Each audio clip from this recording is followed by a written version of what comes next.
Hello everyone, I am Snapjelly and I wanted to talk about the katana today. For some reason people believe that the katana is the best sword ever, folded over 1,000 times and cuts through anything with one slice. Which is just not true. In fact, I wonder why people adore the katana so much, because to me, it doesn't seem like that good of a sword at all. Now I gotta honestly say, I like Western swords more than I like katanas, so I know more about knights and Western swords than I do about katanas and samurai. But still, I found some pretty good reasons, in my opinion, why longswords are actually better than katanas. Join me in my quest, and I'll tell you why. Now, people who have handled both longswords and katanas usually say that the katana cut more smoothly, so it is sharper. But does that really matter? I mean, neither one of the two is capable of cutting through plate armor. It just doesn't. It won't cut through plate armor. But both swords are sharp enough to cut off somebody's limb if it's not protected. Like with one slice, you would just cut off an arm, no matter if it's a longsword or a katana. So which one of the two is better? I would say the longer one of the two, the longsword. Now you can say, of course, that if you can get in close with a katana that you have an advantage, but we'll get to that later. Also, the katana has a slight curve. Most people would say that that's to increase cutting power, but I wonder about that. Because honestly, if you look at other curved swords, like scimitars, they are insanely curved, like so much so it almost looks ridiculous. The katana's curve is tiny. It's really small. I wonder if it actually does anything. It might help against low armored opponents, but then still, with a longsword, you could just thrust instead. Katanas are no good for thrusting. Like, first of all, single-edged swords don't flex as much as double-edged swords, and curved swords don't flex as much as straight swords. Curved swords are not meant for thrusting. Plus, because of the slight curve, the edge alignment would be completely off.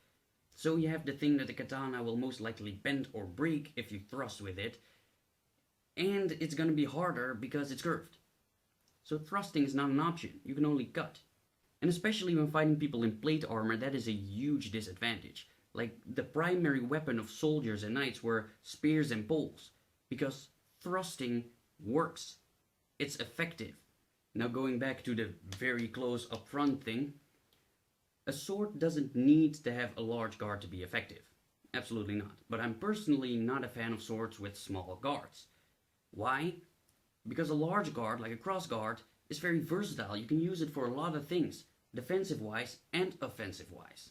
The guard of the katana is tiny, so small that you can only use it to block if you use it properly and nothing else.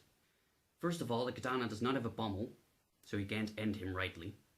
No, but seriously though, pommel strikes are out of the question because there's no pommel. And secondly, there's not enough guard to strike with. Normally, if you're in a longsword battle and you get in a bind, the first thing you do is strike with the next best thing, the guard. It's like a hammer. And speaking of hammers, murder strokes, for example, which is when you grab a sword by the blade and use it as a hammer, are now possible.